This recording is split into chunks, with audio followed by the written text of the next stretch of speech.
Saktikanta Das Chennaida leiba Apollo Hospital da anaba amadagi admit tawkhre.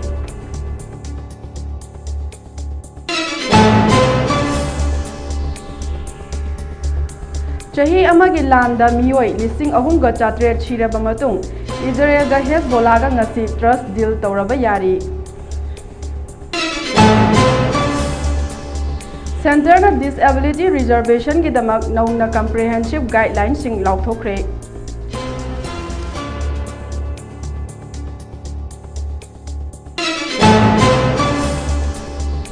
Russia ki President Vladimir Putin ki khungbu Belarus ki President Alexander Lukashenko Pakistan da thungkre.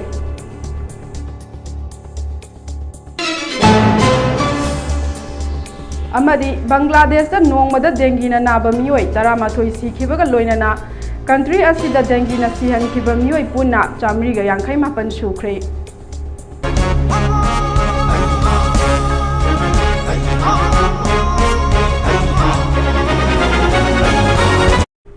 Kurumjari Mami TV na sandokjari ba Chinglon Wangmagi Mapao midyang tabiriba pumnamukpu NIRUPAMA MUTUM na taram na ukjari pao sandong na pizari. Saktikanta Das ki hakchangi phibam nungsa thiningai oidre hairi. Reserve Bank of India ki Governor oiriba Saktikanta Das minor health issue amadagi hokhiba numit kharani asi Chennai da hospitalized tawduna lakhi. RBI na phongdokhibada mahak acidity problem leibadagi Tamil Nadu ki capital Chennai da leiba Apollo Hospital da admit tawduna laikhi hairi. Hauziki oinadi RBI adu nungsa thiningai oidre haina Central Bank ki maikaidagi hairaki. Mahak pung kharagi matung discharge tawragani haina RBI spokesperson na phongdoraki hairi.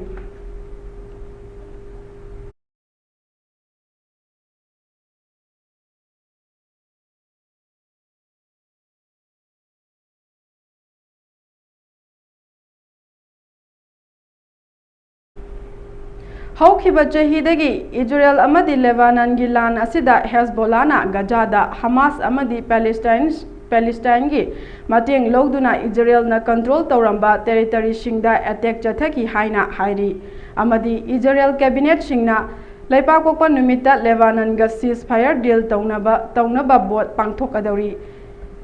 Prime Minister Benjamin Netanyahu na Israel gi official sing amadi security consultant plan tawraba matungda Principal approval su tawki hairi amadi Israel amadi Lebanon gi ceasefire deal da haikhiba mafam khara da Israel amadi Hezbollah ani gi marakta sangna chatharak laba mihar mipun sing asi haukhiba numit kharani dagi America European Union amadi United Nations singna santi purakna bataksin khibadagi Israel gi official sing asi unaragani hairi.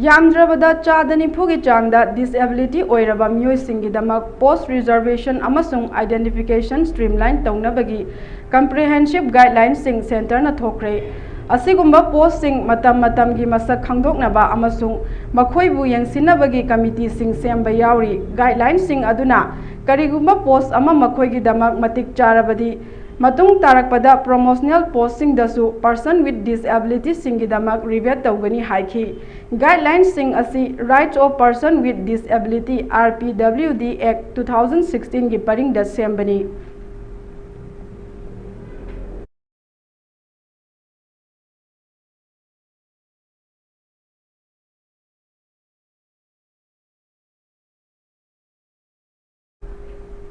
Russia gi authoritarian President Vladimir Putin gi thaujaldagi Belarus ta matam sangna President oiduna lakpani haibagi charge mayoknariba Alexander Lukashenko ngasi Pakistan da numit humni gi oiba official khongchat oina thungkre. Khongchat asida mahakna mari cheshinaba maru oina economic mari cheshinaba hotnagani hairi. Russia na Ukraine da landaba masagi lam yup puthokuna mateng pangba Belarus ki President asi Pakistan ki Nur Khan Air Base da thungbada Prime Minister Sesbas Sarifna Taramna Oki Makoi ani makhatana amuk unaduna isu kayagi matangda wari sanagani haina Pakistan Foreign Office na haiki Lukashenko gi khongchat asida agreement amasung MOU kaya sign taunagani masina Pakistan amasung Belarus ki marakta yamna achetpa mari leiriba adugi mami tari haina Foreign Office na thadorkiba warol amada haiki Belarus ki president asi thungdringai dangarang member humpu nipan na saba awang bathaki minister singi oiba mihut ama hana thungki makhoi adu foreign minister Maxim Rezhenkovki luchingbani amasung makhoina mifam kayasu pangthoki hairi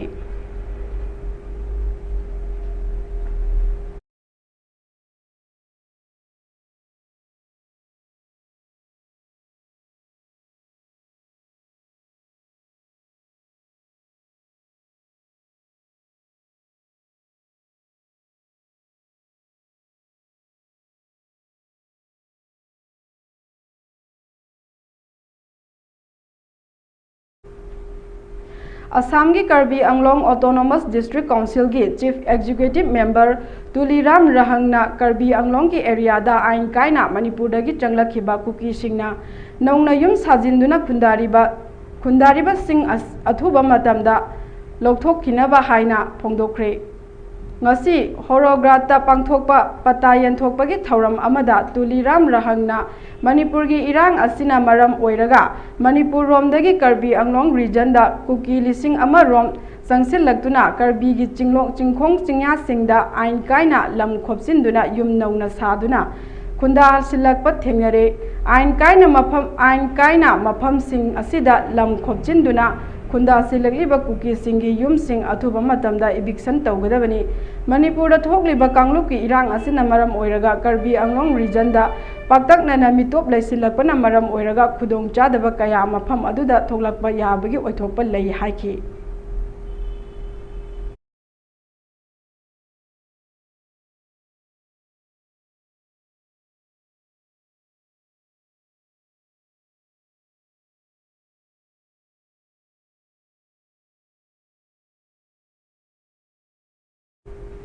Bangladesh da kangna sandorakpa yamna sathiba laina oiriba dengi nabadagi nongma khaktada mi 13 sikre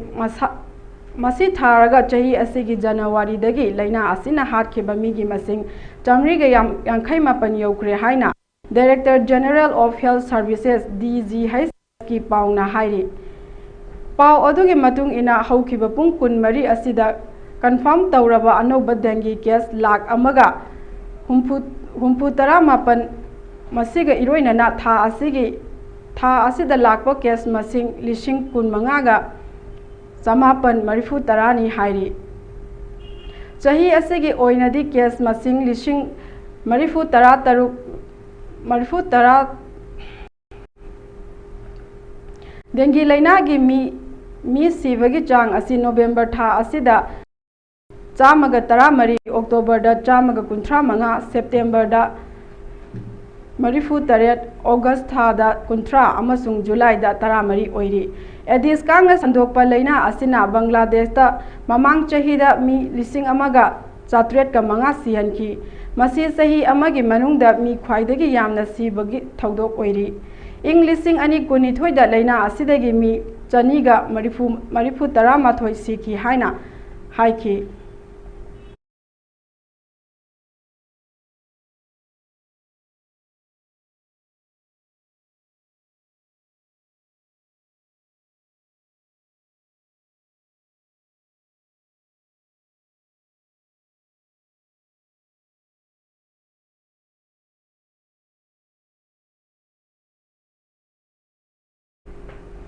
Manipur gi irang mari leinana NIA na lokhatpa case nipan Supreme Court na ngasi NIA Special Court Guwahati da transfer tawbagi ayaba pikre Manipur da thokliba kangluki irang asiga mari leinana thokiba thodok National Investigation Agency NIA na lokhatliba case nipan NIA Special Court tagi NIA Special Court Guwahati da transfer tawbada Supreme Court na ngasi ayaba pikre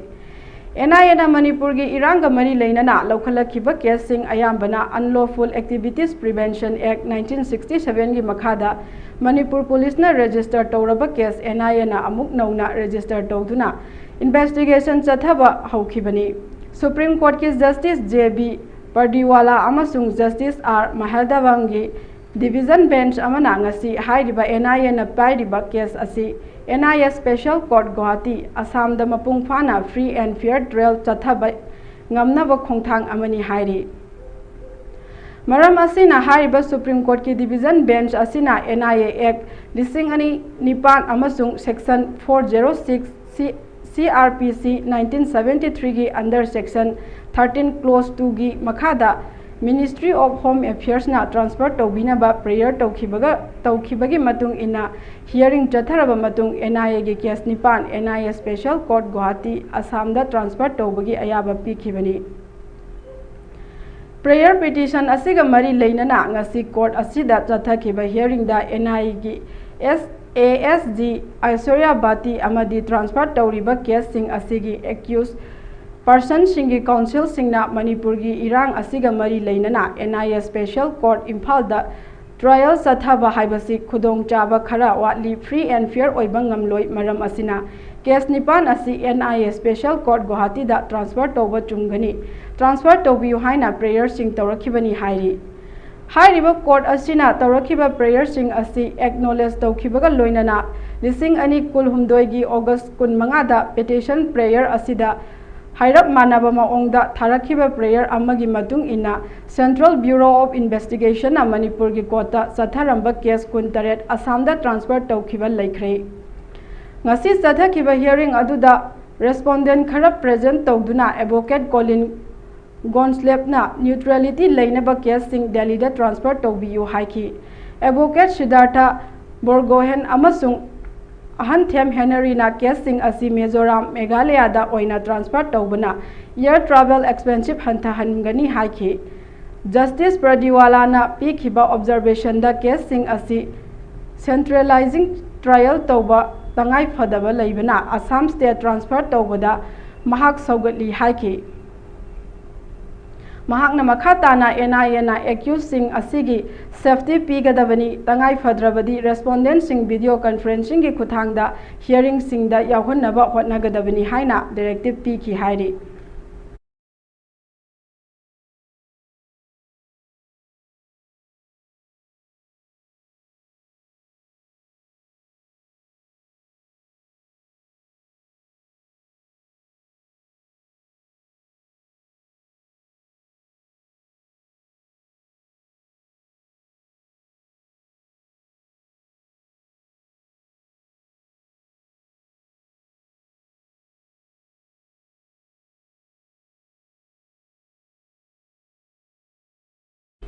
Imran Khan ki Pakistan Tariq Ifraz ki luchingba sing Adela jail da mahaka unakre Imran Khan ki Pakistan Tariq Ifraz PDI gi Indrama tamna makhoi gi khongchat lepa leitana luchingba singa high security Adela jail da hanagi prime minister ga ningthokaba numita unaki hairi cricketer degi politician oikhiba machagi chahi humphutara ni thoi suraba Imran Khan lising ani kunithoi da non-confidence motion amadagi matungda mahaki government lakhraba matungda tongan ba case mayam amasu laukhatki haina hairi amadi mamang chehigi Rawalpindi Adi Ala jail da thamki haina haiki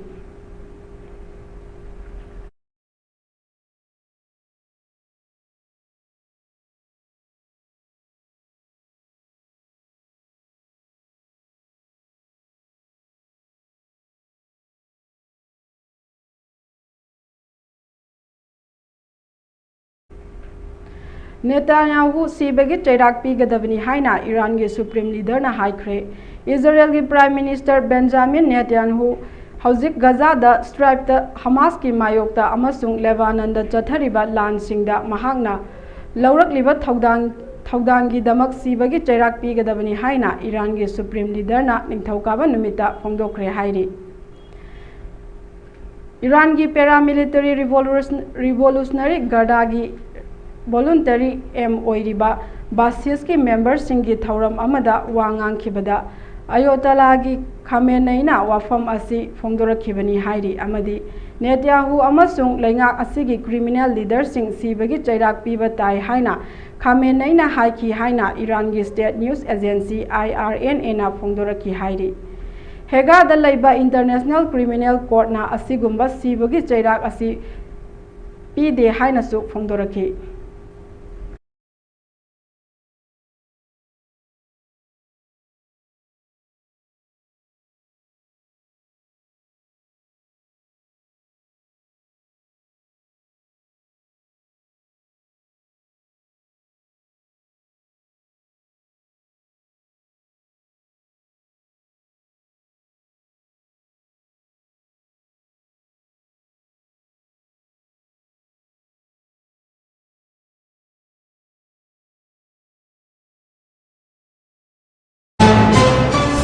अरोबदा मरोइबा pav अमुहना पिजरी RV governor Shaktikanta Das Chennai दा लैबा Apollo hospital दा अनाबा अमदगी admit तौखरे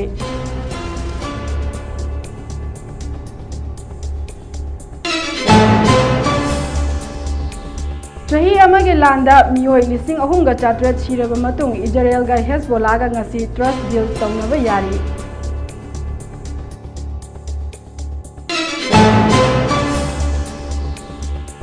centre disability reservation की दमक नौना comprehensive guideline Singh थोखरे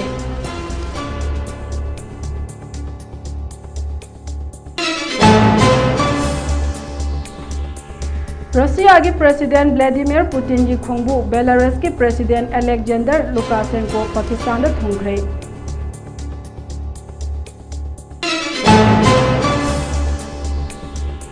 अमदी Bangladesh नोंगमदा dinghy नाबा मियोय 13 सिखिबगा लोइनना country असिदा dinghy ना सिहनखिबा मियोय पुना 150 सुख्रे